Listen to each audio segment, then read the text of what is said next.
अस्सलाम वालेकुम वरहमतुल्लाहि वबरकातुह। आई मैथ टीवी पे खुशामदीद। मैं मोहम्मद खुदैमा। आज हमारे साथ मौजूद है मोहम्मद शम्मास।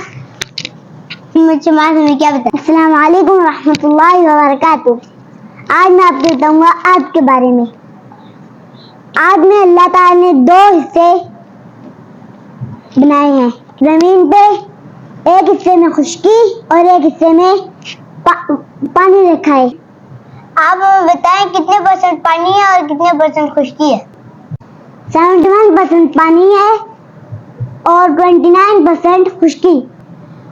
पानी वाले हिस्से को क्या कहते हैं और खुश्की वाले हिस्से को क्या कहते हैं? पानी वाले हिस्से को ओशियन और खुश्की वाले हिस्से को कॉन्टिनेंट्स कहते हैं।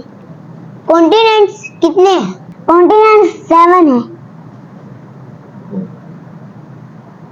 पहला Asia, Africa, north America, south America,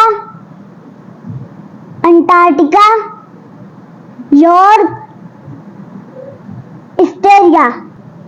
आप हमें बताएं पूरे वर्ल्ड में कुल कितने कंट्रीज हैं?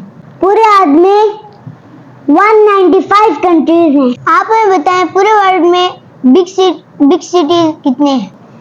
पूरे अर्थ में बिग सिटीज 15,000 है। मैं शम्मास भाई आपसे मैंने बहुत कुछ सीखा, लेकिन हमारे ऑडियंस से भी बहुत कुछ सीख लिया होगा। हम आएंगे अगली मालूमात लेके। अस्सलाम वालेकुम वरहमतुल्लाहि वबरकातुह।